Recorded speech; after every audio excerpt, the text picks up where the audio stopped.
අද සුභාගිත කතිකාවට අපි ආරාධනා කළේ මධ්‍යම පරිසර අධිකාරියේ පරිසර ආරක්ෂණාංශයේ පරිසර දූෂණ පාලන ඒකකයේ අධ්‍යක්ෂකා හිමාලි කරුණාවීර මාකුඹුර මහත්මියට.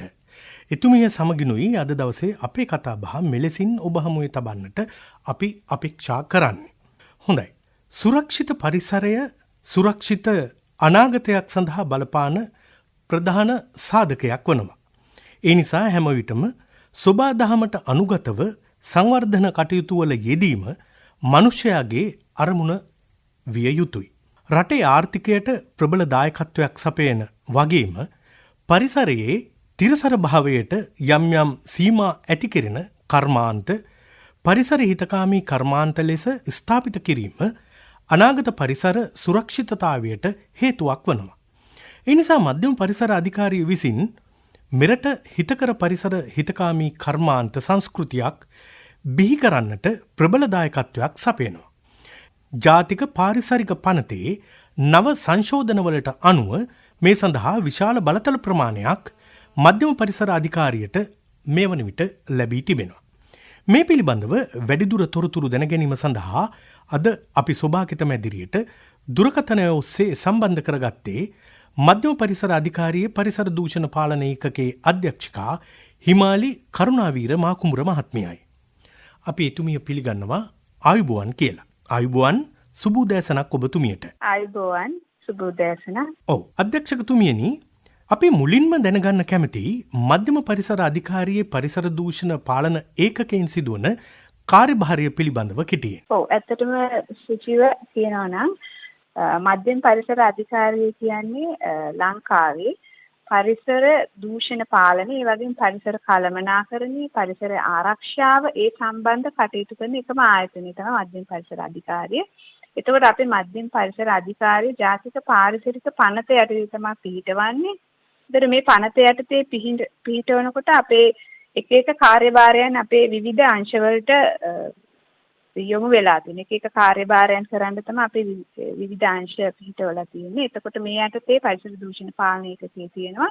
ඒතර මේ පරිසර දූෂණ පාලන ඒකකයෙන් කරන්නේ ලංකාවේ කර්මාන්ත මගින් සිදුවන පරිසර දූෂණ පාලනය කිරීම සඳහා නීති රෙගුලාසි සකස් කරනවා. ඒ වගේම කර්මාන්ත ආශ්‍රිත කර්මාන්ත කරුවන් දැනුවත් කිරීම. එතකොට අපේ ප්‍රධාන නියාමන මෙවලමක් තමයි පාරිසරික ආරක්ෂණ බලපත්‍ර ක්‍රියාවලිය. එතකොට මේ පාරිසරික ආරක්ෂණ බලපත්‍ර ක්‍රියාවලිය ලංකාව පුරා ප්‍රචලිත කිරීම ඒ සම්බන්ධ සියලුම වැඩසටහන් පරිසර දූෂණ පාලන ඒකකයෙන් තමයි සිද්ධ වෙන්නේ.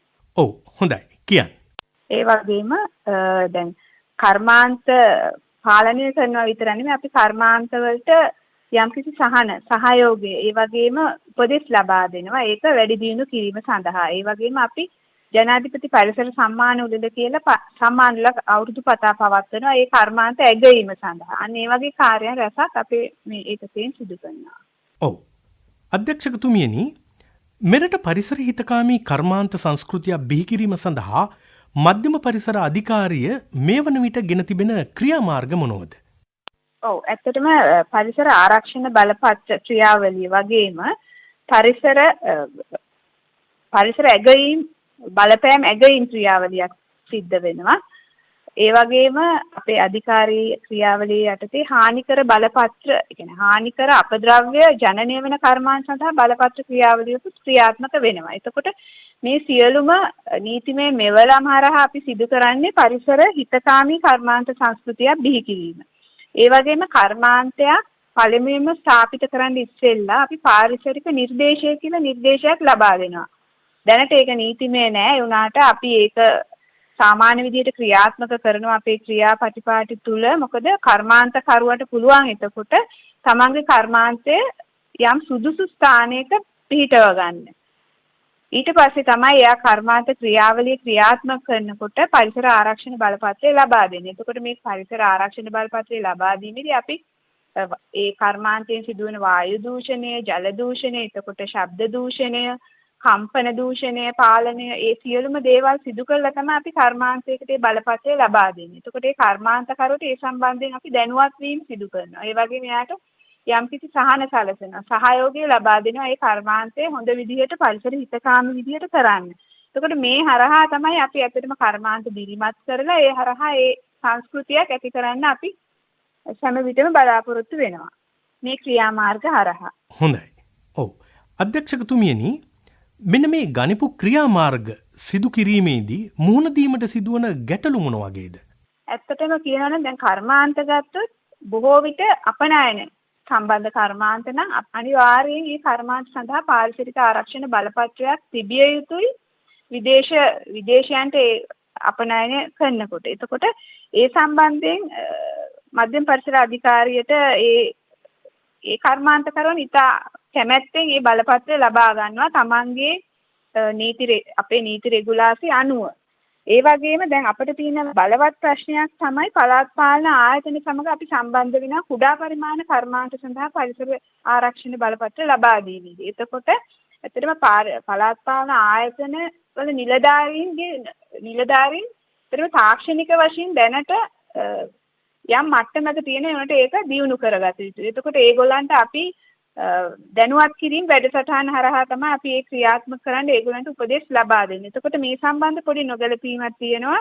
පළාත් පාලන ආයතනවල දැනුවත් කිරීමේ ඒ සම්බන්ධ ඒගොල්ලන්ගේ දැනුවත් වීම තව දියුණු විය යුතුයි. ඒ වගේම කර්මාන්ත සඳහා අපද්‍රව්‍ය බැහැර කිරීම පහසුකම් ඇත්තටම ලංකාවේ ඉතා අඩුයි. එතකොට දැන් වෙන රටවල් වල වගේ නෙමෙයි ලංකාවේ අපජලය අපද්‍රව්‍ය හානිකර අපද්‍රව්‍ය මුදා හරින්න බැහැරලීමේ පහසුකම් නැහැ. එතකොට කර්මාන්තකරුයි මධ්‍යම පරිසර අධිකාරිය ඒ වගේ ගැටලුවට මුහුණ දෙනවා. දැන් මෙයාට ලයිසන් එක අපි දෙන්න ඕනේ. ඒකට මෙයාට ඇත්තටම ලංකාවේ මෙහෙම බැහැරලීමේ පහසුකමක් නැහැ. අන්න ඒ වගේ සමහර අවස්ථාවලට අපි මුහුණ දෙනවා. ඒ වගේම පළාත් පාලන ආයතන මගින් යම් බල ප්‍රදේශයක ප්ලෑන්ස් ඒ කියන්නේ සැලැස්මක් තිබිය යුතුයි කර්මාන්ත තියෙන්නේ මේ ප්‍රදේශයේ. එතකොට මේ ප්‍රදේශයේ තමයි නිවාස තියෙන්නේ. අන්න ඒ වගේ යම් සැලැස්ම සමහර පළාත් පාලන ආයතන වල තියෙන සමහර ඒවා නැහැ. එතකොට අන්න ඒ වගේ ස්ථානවලට පරිසර ආරක්ෂණ බලපත්‍රයක් ලබා දෙන්න ගියාම මේ වගේ ස්ථානවල තියෙන කර්මාන්තවලට අපි විශාල ගැටලුවකට මුහුණ දෙනවා මේ ස්ථානගත කිරීම සම්බන්ධයෙන්. අන්න ඒ වගේ ගැටලු තියෙනවා. ඒ වගේම කර්මාන්තකරුවන් ගත්තොත් එයාගොල්ලන්ට පරිසර දූෂණ පාලනය කරන්න මූල්‍යමය පහසුකම් සමහරට නැති වෙන්න පුළුවන්. ඒ වගේම තාක්ෂණික පැත්තෙන් ඒගොල්ලෝ සමහර ස්මෝල් කියන්නේ කුඩා හා මධ්‍ය පරිමාණ කර්මාන්ත ගොඩාක් ඒ ගැටලු වලට මුහුණ දෙනවා. ඉතින් අපි ඒ සම්බන්ධයෙන් ඒ ගැටලු අවම කරලා කරගෙන යන්න අපි ඒගොල්ලන්ට මාර්ගෝපදේශ ලබා දෙන දැනුවත් කිරීම වැඩසටහන් කරනවා. ඒ අපේ පැත්තෙන්. ඒකට ඒ කර්මාන්තකරුවන් සඳහා තව රජය මගින් මම හිතන්නේ ඒ මූල්‍ය ආධාර දීලා අඩු ණය පහසුකම් කියන අඩු පොලිස් සහිත ණය පහසුකම් ලබා දීලා ඒ කර්මාන්තකරුවන් දිරිමත් කරන්න මම හිතන්නේ ඒක කළ යුතුයි. හොඳයි අධ්‍යක්ෂකතුමියනි මේ නව සංශෝධන සහිතව සම්මත වුණු ජාතික පාරිසරික පනත පරිසර දූෂණය පාලනය සම්බන්ධයෙන් ඇති මේ ගැටලු මගහරවා ගන්නට යාවත්කාලින වුණේ කොයි ආකාරයෙන්ද? ඔව් ඇත්තටම නව පනතේ අපේ පරිසර දූෂණ සම්බන්ධයෙන් වැඩි බලතල අපට හිමි වෙලා තියෙනවා නව පනත යටතේ. එතකොට මේ සම්බන්ධයෙන් දැන් පරිසර ආරක්ෂණ බලපත්‍ර ක්‍රියාවලිය ගත්තාම මේ ක්‍රියාවලියේදී වරදවල් සිදු කරන ජල දූෂණය, වායු දූෂණය, ඒ වගේම ශබ්ද දූෂණය, කම්පන දූෂණය ඒ වරදවල් සංඥේ වැරදි විදිහට නම් කරලා තියෙනවා. එතකොට ඒ සම්බන්ධයෙන් අපිට වරෙන්තුවක් නැතුව අත්අඩංගුවට ගන්න පුළුවන් ක්‍රියාවලියක් මේකේ යෝජනා කරලා තියෙනවා. ඒ වගේම මම කියවනේ අර දැන් යම් කර්මාන්තයක් ස්ථානගත කිරීමේදී අපි පරිසර නිර්දේශයක් ලබා දෙනවා කියලා. එතකොට මේ නිර්දේශය ඇත්තටම ඒක නීතිමය වශයෙන් ඒක ස්ථාපිත කරලා තියෙනවා. කලින් නීතිමය ලියවිල්ලක් නෙමෙයි. එතකොට මේ අලුත් පනත යටතේ ඒක නීතිමය ලියවිල්ලක් බවට පත් වෙනවා. එතකොට අනිවාර්යයෙන් යම් කර්මාන්තකරුවෙක් කර්මාන්තයක් ස්ථාපිත කරනවා නම් මේ පරිසර නිර්දේශය ලබා ගත යුතුයි. එහෙම ලබා ගත්තේ නැත්නම් ඇත්තටම ඒ සම්බන්ධ දඬුවම් ඒ වගේම ඒ වැරදි අපේ අලුත් පනතේ දක්වලා තියෙනවා. ඒ කියන්නේ ඒක වැරද්දක්. එතකොට ඒක සඳහා දඬුවම් ඒ වගේ නියම කරලා තියෙනවා. ඒ වගේම දැන් ගොඩක් කතා කරන එකක් තමයි ජල දූෂණය. එතකොට මේ ජල දූෂණය සම්බන්ධයෙන් අලුත් නීති රෙගුලාසි ගෙනහලා තියෙනවා. ඒ කියන්නේ දූෂකයා ඒ දූෂණයට ගෙවිය යුතුයි කියලා. ඒ කියන්නේ යම් කර්මාන්තයක් තමන්ගේ අපජලය පිරිපහදු කරලා මුදා හරිනවා නම් ඒ අපජලය මුදා හරින ප්‍රමාණය අනුව ගාස්තු අය කිරීමේ ක්‍රමවේදයක් මෙම පනත මගින් යෝජනා කරලා තියෙනවා. තවත් අපි කියනවා නම් එතකොට දැන් මේ වෙන විට අපි ආයෝජන මණ්ඩලයේ කර්මාන්ත වෙන්න පුළුවන්. අනිත් සමහර කර්මාන්ත සඳහා අපි අපේ කොන්කරන්ස් ඒ කියන්නේ අපේ එකඟතාවය ලබා දීලා යම් ආයතන බලපත්‍ර ලබා දෙනවා කර්මාන්ත සඳහා. එතකොට මෙහිදී අපිට නීතිමය වශයෙන් කලින් පනත යටතේ නීතිමය වශයෙන් අපිට ක්‍රියාමාර්ග ගන්න බැරි තත්ත්වයක් තිබ්බා. එතකොට මේ අලුත් පනතේ සංශෝධනත් එක්ක ඒ වගේ එකඟතාවයේ සහිතව අපේ එකඟතාවයේ සහිතව යම් ආයතනයක් නිර්දේශයක් හරි බලපත්‍රයක් හරි ලබා දුන්නොත් අපිට ඒ සම්බන්ධයෙන් එයා ඒ සම්බන්ධ පරිසර දූෂණය කරනවා නම් ඒ අදාළ කර්මාන්තය අපිට ඒ සම්බන්ධ නීතිමය පියවර ගන්න පුළුවන් විදිහට තමයි මේ අලුත් පනතේ තියෙන්නේ. ඊට අමතරව රසායනික දූෂණය ඒ වගේම හානි යම් පරිසරයට යම් හානියක් කරත් ඒක අපි 탁සේරු කරලා ඒක සඳහා අපි ගාස්තු අය කිරීමේ ක්‍රමවේදය මේකේ හඳුන්වා දීලා තියෙනවා. මම මේ පරිසර දූෂණය පාලනය සම්බන්ධයෙන් කිව්වේ උනට නැචරල් රිසෝස් ඒ කියන්නේ ස්වභාවික සම්පත් කළමනාකරන, එතකොට පරිසර බලපෑම් ඇගීම, හානිකර අපද්‍රව්‍ය කළමනාකරන, ඒ සෑම සියලුම අංශ සඳහා නව පනතේ ප්‍රතිපාදන විශාල වශයෙන් ලබා දීලා තියෙනවා. ප්‍රතිපාදන නව නීති රෙගුලාසි සකස් කිරීම සඳහා. එතකොට මේ හැම එකක්ම කර්මාන්ත සම්බන්ධයෙන් සම්බන්ධ වෙන කර්මාන්ත සඳහා සම්බන්ධ වෙනවා මේ හැම ක්‍රියාවලියක්ම. එතකොට ඒක තමයි අලුත් පනතෙන් මධ්‍යම පරිසර අධිකාරියට වැඩි බලතලයක් ලබා දීලා තියෙන්නේ ඒ හරහා. හොඳයි. මේ විධිවිධානයන්ට අනුගත නොවන කර්මාන්තකරුවන් සඳහා ඉදිරියේදී ගන්නා ක්‍රියාමාර්ග මොන වගේද? ඔව් ඇත්තටම දැන් මේ නව පනතේ විධිවිධානවල දැන් යම් දඬුවම් කලින් පනතෙත් අපේ තිබ්බා. ඒ වුණාට ඒ වගේ ඒ දඬුවම් වල ප්‍රමාණය කියන්නේ මුදල් ප්‍රමාණ, එතකොට දඩාය කිරීම ඒ සියල්ලම මේ පන්තේ යම් ප්‍රමාණයකට වැඩි කරලා තියෙනවා. එතකොට ඊට අමතරව යම් කර්මාන්තයක් පාරිසරික ආරක්ෂණ බලපත්‍රයක් රහිතව ක්‍රියාත්මක වෙනවා නම් ඒක ඇත්තටම දඬුවම් ලැබිය හැකි වරදක්. එතකොට ඒ සම්බන්ධ නීතිමය ක්‍රියාමාර්ග ගැනීම මධ්‍යම පරිසර අධිකාරියට අනිවාර්යෙන් බලතල මේ පන්තිය දීලා තියෙනවා. හොඳයි. රටේ ආර්ථිකය ශක්තිමත් කරන කර්මාන්ත ප්‍රජාව පරිසර හිතකාමී මාවතකට අනුගත කිරීම සඳහා ඔබතුමිය සමාජයට ලබා දෙන පණිවිඩය මොකක්ද? ඔව් ඇත්තටම දැන් කර්මාන්තයක් කියන්නේ රටට ඇත්තට සම්පතක්. මධ්‍යම පරිසර අධිකාරිය වශයෙන් අපි කරන්නේ පරිසරය කළමනාකරණය කරනවා. ඒ වගේම පරිසර තත්ත්ව වැඩි දියුණු කරලා ඒක මිනිස්යාට හිතකර මට්ටමේ තියාගන්න. එතකොට ඒක තමයි අපේ වගකීම. ඒ වගේම කර්මාන්තකරුවන් මහ ජනතාව ඒ සම්බන්ධයෙන් ක්‍රියාත්මක වෙන්න ඕනේ. ඒ කියන්නේ කර්මාන්තකරුවෙක් ගත්තොත් අපේ අනාගතය ගැන ඒගොල්ලෝ හිතන්න ඕන. අනාගත පරපුරක් මේ ලංකාවේ බිහි වෙනවා. එතකොට ඒ අනාගත පරපුරට සුදුසු පරිසරයක් සුදුසු පරිසරයක් අපි ඇති කරන්න ඕනේ. එතකොට කර්මාන්තකරුවෙක් වශයෙන් තමන්ගේ කර්මාන්තයෙන් පිටවෙන දූෂකාරක නිසිලස කළමනාකරණය කළ පාලනය කළ මුදා හරින්න ඕනේ. මොකද එතකොට ඒක තමයි අනාගත පරපුරට තමන්ට කරන්න පුළුවන් එකම දේ. මොකද අනාගතයේදී මේ ජල සම්පත, වායු සම්පත, ඒ වගේම පස දූෂණය වුණොත් ඉස්සරහට අපේ කිසිම දෙයක් ඉදිරියට කරගෙන යන්න මම හිතන්නේ නිරෝගී මේ අනාගත පරපුරක් බිහි වෙන්නේ නැති වෙන්න පුළුවන්. බිහි වෙන්නේ නැහැ. මොකද ඒ හරහා විවිධ ලෙඩ රෝග ඇති වෙනවා.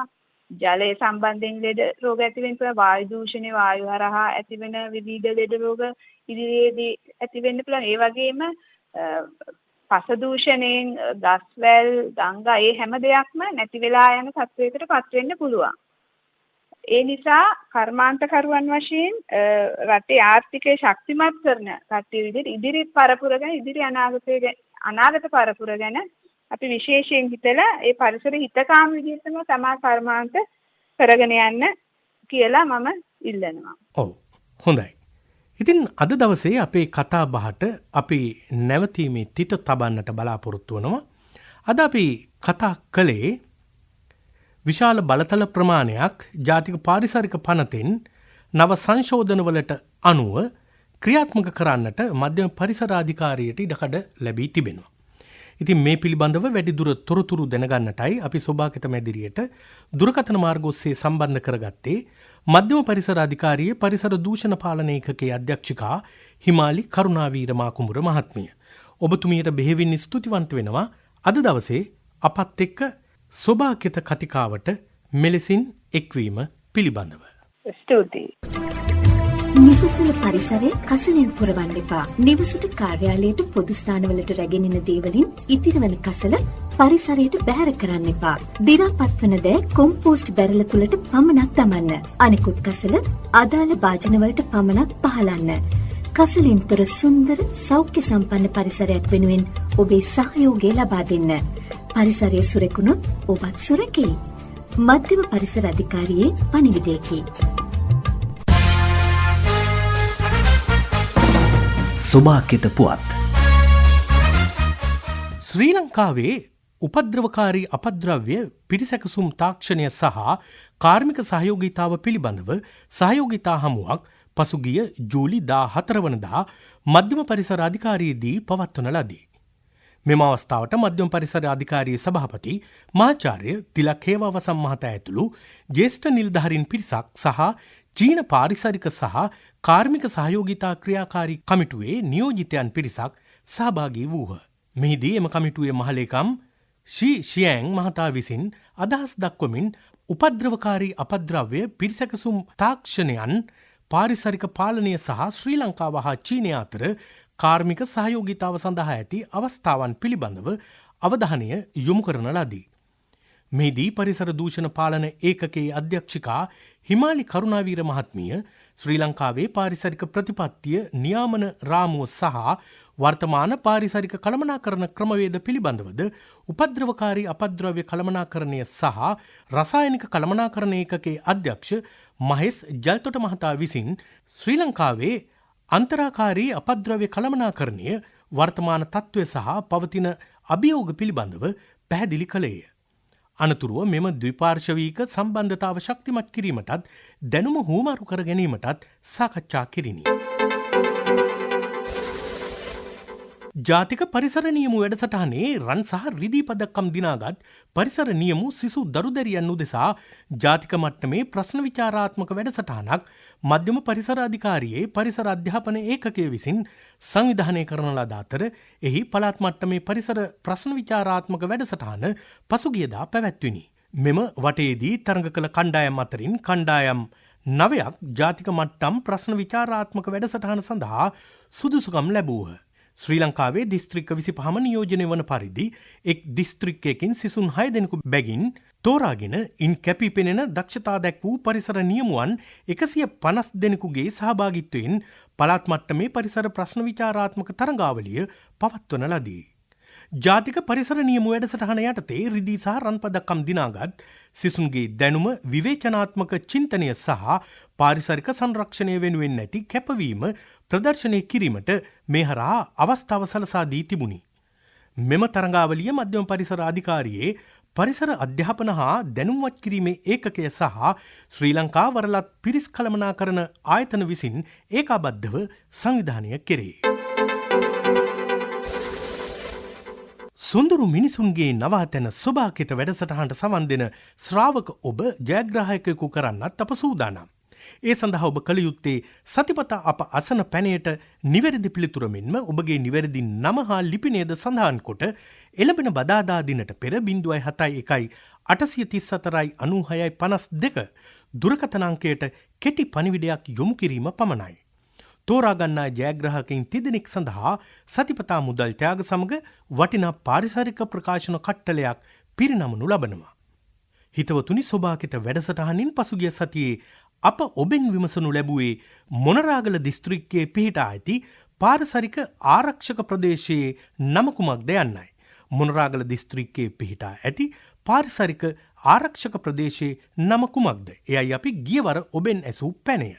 මේ සඳහා නිවැරදි පිළිතුර වන්නේ මරගල කඳු පන්තිය. නිවැරදි පිළිතුර මරගල කඳු පන්තිය. මේ සඳහා නිවැරදි පිළිතුරු ඒවා ජයග්‍රහණය කරන්නේ ඔබයි. මොනරාගලින් DSM කටුගම්පොළ, කටුගස්තොටින් ශාමා කමෙනි, නුවරඑළියෙන් WA මහින්දලාල්. ඔබ තිදෙනාට අපෙන් උණුසුම් සුබ පැතුම්. එසේනම් හිතවතුනි, මුදල් තෑගි සමගින් වටිනා පාරිසරික ප්‍රකාශන කට්ටල ඔබ වෙත තිලින කිරීම සඳහා මෙවර සොබාකෙතින් අපි ඔබෙන් අසනු ලබන පැනයයි මේ.